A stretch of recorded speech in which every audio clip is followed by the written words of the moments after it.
आमचा टाइमपास तोच. गांडूच आहेत.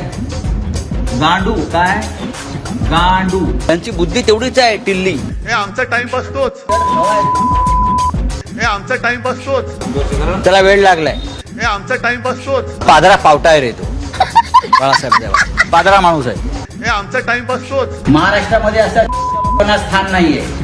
व्हिडिओ बघत असलेल्या प्रत्येक माता बंधू भगिनीला महाप्रपंचतर्फे तेजस तुंगारचा सप्रेम जय शिवराय, सप्रेम जय श्रीराम.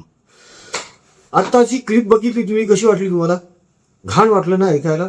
प्रचंड घाण वाटलं ना? ही यांची स्टँडर्ड लँग्वेज आहे बोलण्याची. संजय राऊतांची, झाकण जुल्याची, लवंडे आपले. आणि त्यावर सुद्धा उद्धव ठाकरे पांघरून घालतात.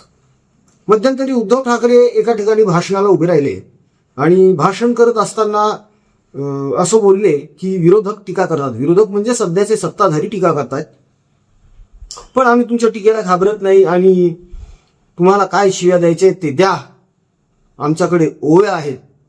तुमच्याकडे शिव्या असतील तर आमच्याकडे ओव्या आहेत. कोणत्या ओव्या? देव जाडी.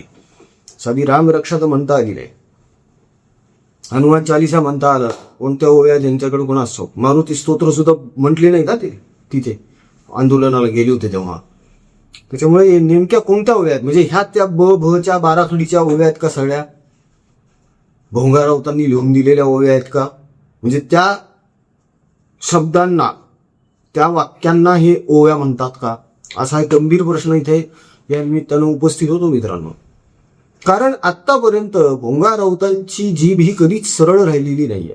ते कधीच नीट बोललेले नाहीयेत. कॅमेऱ्याच्या माईकवर थुंकणं, घाण शिव्या देणं, भची बाराखडी वापरणं, काय चालू आहे? आणि हेच लोक म्हणतात महाराष्ट्राच्या राजकीय संस्कृतीला हादरा बसायला आणि खालावत चाललाय दर्जा आपल्या महाराष्ट्रीय राजकीय संस्कृतीचा. कोण खाली आणतंय? कोण गोळे लावतंय महाराष्ट्राच्या राजकीय संस्कृतीला?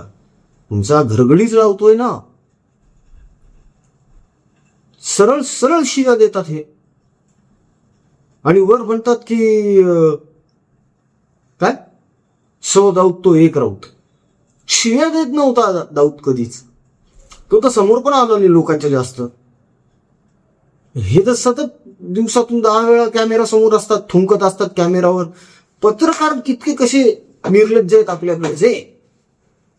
एकालाही असं वाटत नाही का की राव तुम्ही थोडं थांबा, आता थोडं संविधानिक पद्धतीने घ्या. ही लोकशाहीचा चौथा स्तंभ आहे पत्रकारिता. हे असं शिवराळ भाषेमध्ये बोलणं बंद करा. ऍक्च्युली या अगोदरच राजसाहेब ठाकरे बोललेले होते.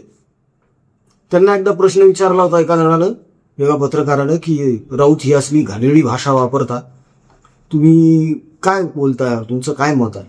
म्हणजे पत्रकार फक्त एवढंच करा, तुम्ही हे असं बोलले त्याच्यावर तुम्ही काय म्हणता, आणि ते तसं बोलले ह्याच्यावर तुम्ही काय म्हणता, एवढंच चालू द्या फक्त. जरा डेअरिंग करून मतं मांडा ना स्वतःची सुद्धा, किंवा सांगा ना समोरच्याला. राऊत जर शिव्या द्यायला लागले तर आपण त्यांना थांबवू शकतो. ओ शिव्या देऊ नका. घरामध्ये टीव्ही चालू असतो, लहान लेकरं खेळत असतात घरामध्ये. तुमच्या या घाणेरड्या शिव्या त्याच्या कानावर पडल्या तर त्यांच्यावरही असले थर्ड क्लास संस्कार होतील. बोलूच शकत नाहीत का आपले पत्रकार हे? का राऊत शिव्या देत आहेत, त्यानं TRP मिळतोय आपल्याला म्हणून आपण ते दाखवतच राहायचं? हे तरी बरं आहे, चला सोशल मीडिया आहे, मोबाईलवर बघतात लोक हेडफोन लावून. त्यांच्या पत्रकार परिषदेचं काय करायचं? या टीव्हीवर दिवस रात्र चालू असतात, आणि वरतून हे लोक म्हणतात तुमच्याकडे शिव्या आहेत तर आमच्याकडे ओव्या आहेत म्हणून. म्हणजे बेशरमपणाचा कळस आपण ज्याला म्हणतो ना, त्यातला हा प्रकार. कसं उल्लू बनवतायत हे लोकांना बघा. हे म्हणतात ना आमच्याकडे ओव्या आहेत उद्धव ठाकरे, तर ह्यांना यांच्या ओव्या काय आहेत ते जरा दाखवून देऊया आपण आजच्या या व्हिडिओमध्ये, आणि राऊतांच्याच तोंडून दाखवून देऊया. तेव्हा आजचा व्हिडिओ अजिबात स्किप करू नका. आजचा व्हिडिओ खूप महत्वाचा आहे मित्रांनो. यांच्या ओव्या ऐकायच्या आहेत आपल्याला अजून खूप. तर मूळ मुद्दा, मूळ विषय आणि यांच्या ओव्यांना सुरुवात करण्यावर एक छोटीशी हात जोडून विनंती करतोय मित्रांनो. बघा, दुष्काळातून अजूनही आपला बळीराजा हा सुस्थितीत आलेला नाहीये. आता पावसाळ्यात तर त्यांचे आणखी हाल होणार आहेत.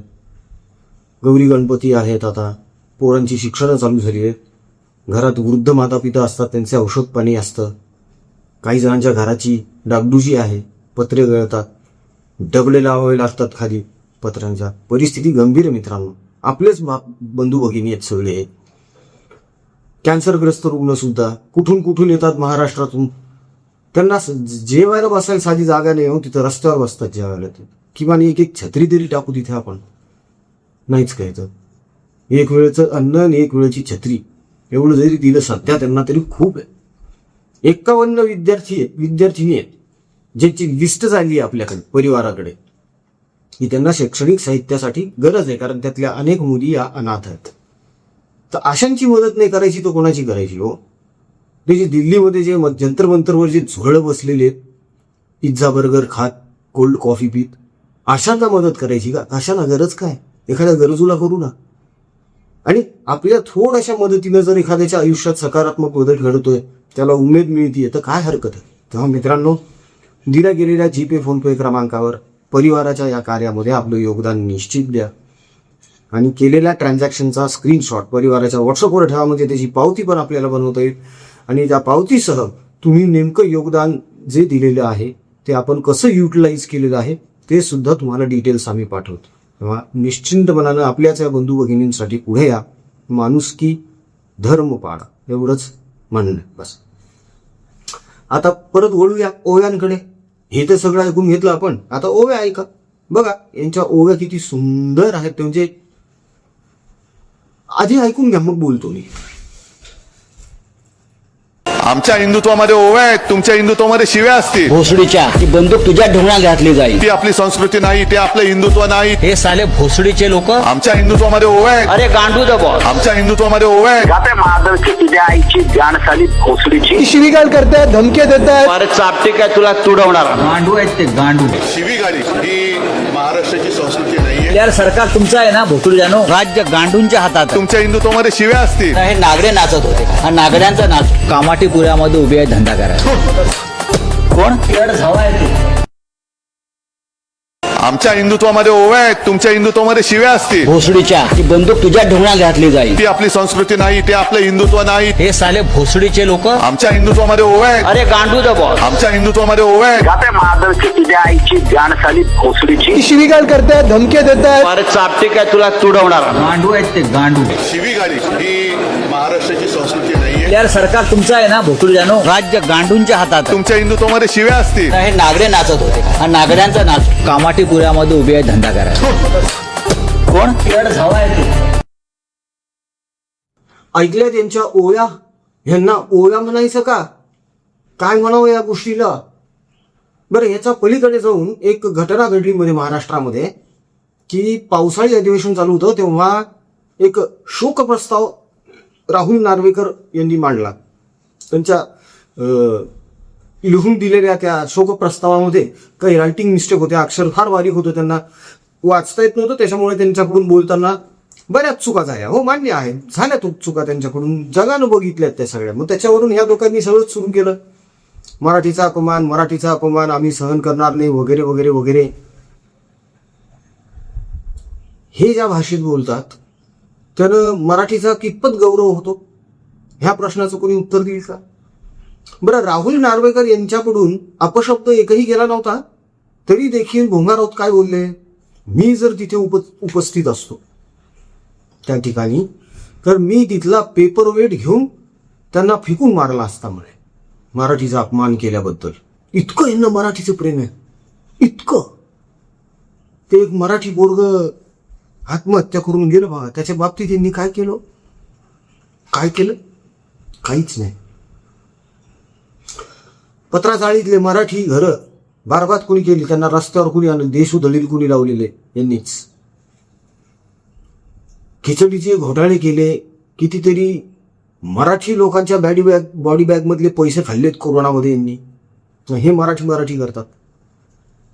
अधिकार तरी आहे त्यांना मराठी करण्याचा. आणि राहिला राऊतांचा प्रश्न की राऊत जे बोललेले आहेत की मी पेपरवेट फेकून मारेन, हक्कभंग प्रस्ताव आला पाहिजे या माणसावर. ज्याप्रमाणे आपल्या कायद्यामध्ये तरतुदी आहेत की जर पोलीस गुन्हा नोंदवून घेत नसतील सुमोटो कायद्याअंतर्गत कोर्ट कारवाई करू शकते. त्याचप्रमाणे जर सभागृहात उपस्थित सभासद आक्षेप नोंदवत नसतील तर नार्वेकरांनी सुद्धा म्हणजे विधानसभा अध्यक्षांनी सुद्धा आपल्या अखत्यारीमध्ये सुमोटो सारखी कारवाई करून संजय राऊतांवर कारवाई केली पाहिजे. का म्हणून सहन करायचं अख्ख्या महाराष्ट्रानं यांचं घाणेरडं बोलणं? आणि किती दिवस सहन करायचं? बस झालं ना आता. कमाल आहे. या आपल्याकडचे पत्रकार बावचळलेत सगळे ह्या राऊतांमागं.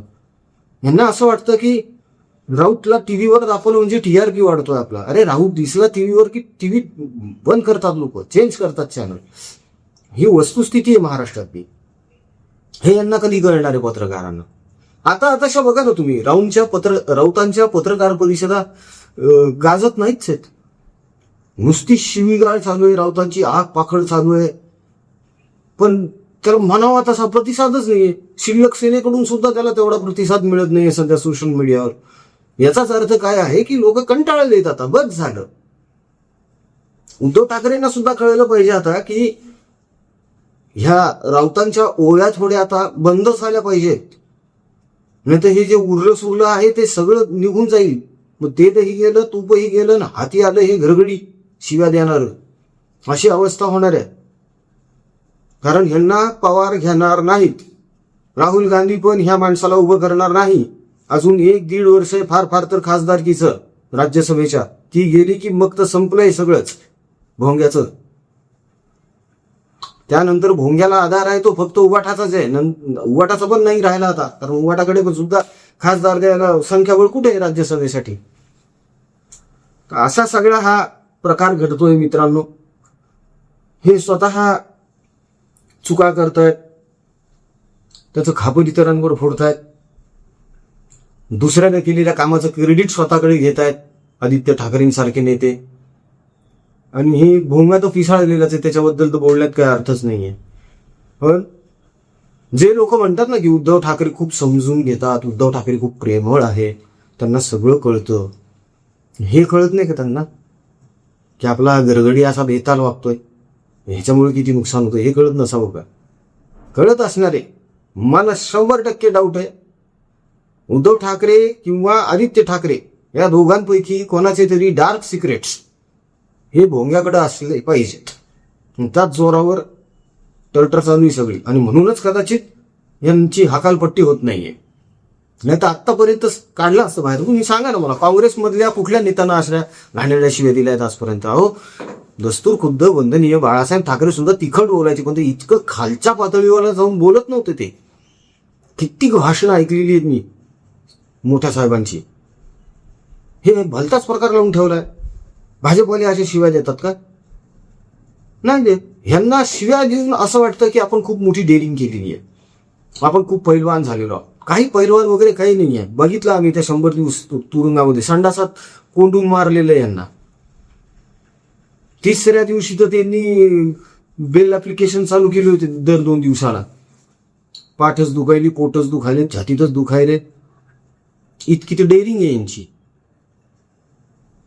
हे कशामुळे अशा फुशारक्या मारतात? तर ते शिल्लक सेनेच्या जोरावर चालू आहे आता सध्या.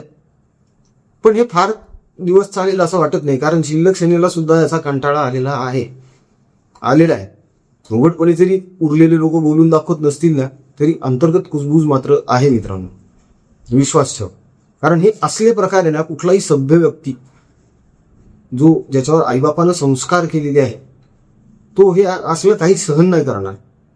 तुम्ही खासदारांना चक्क आईमाईवरून शिव्या देता.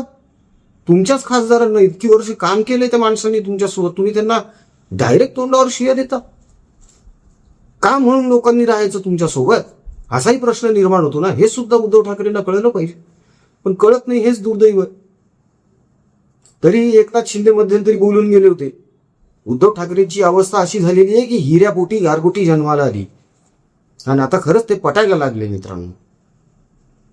बाकी माझं मत तर ह्या विषयावर मी मांडलेलंच आहे. आता तुम्ही ठरवायचं आहे की उद्धवराव म्हणतात त्या ओव्या आहेत की शिव्या आहेत. आणि नेमक्या आमच्याकडे उभ्या आहेत, तुमच्याकडे शिव्या आहेत असं जे उद्धवजी बोललेले आहेत,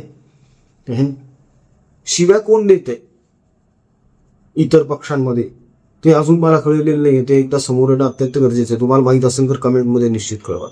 आणि या ओव्या शिव्या प्रकरणावर जर काही तुम्हाला बोलायचं असेल निश्चितच बोला. जाता जाता परत एकदा विनंती करतोय मित्रांनो, बघा दुष्काळात होरपळून निघालेला आपला शेतकरी राजा आता पावसामुळे बेहार होतोय. छत गळतं, घराचं भांडी लावावं लागतात, घरात लहान लेकरं असतात, आजारपणं चालू होतात, खाय प्यायला पण फार काही बक्कळ आहे त्यांच्याकडे, अशा काही भाग नाही आहे. पिकंच आलेली नाही आहेत तर विकणार काय? तर तिथे आपल्याला मदत कार्य पोहोचवायचं आहे. गेल्या वेळेस सारखं परत कॅन्सरग्रस्त रुग्ण जे कुठून कुठून येतात बिचारे, अक्षरशः रस्त्यावर बसून जावं लागले त्यांना पावसामध्ये. किमान छत्रीची तरी व्यवस्था करू, एखादा रेनकोट तरी देऊन टाकू त्यांना घालायला आणि एक वेळचं जेवण देऊ, बस. बाकी काय नाही. फार आपणही काही करू शकणार नाही आहे सध्याच्या परिस्थितीत. आणि 51 विद्यार्थिनी आहेत ज्यांपैकी काही अनाथ आहेत. त्यांच्या या वर्षीच्या शैक्षणिक साहित्याचं आपल्याला भाग उचलायचा आहे, मदत करायची आहे. माझ्याकडे त्या 51 विद्यार्थिनींचे डिटेल्स आलेले आहेत.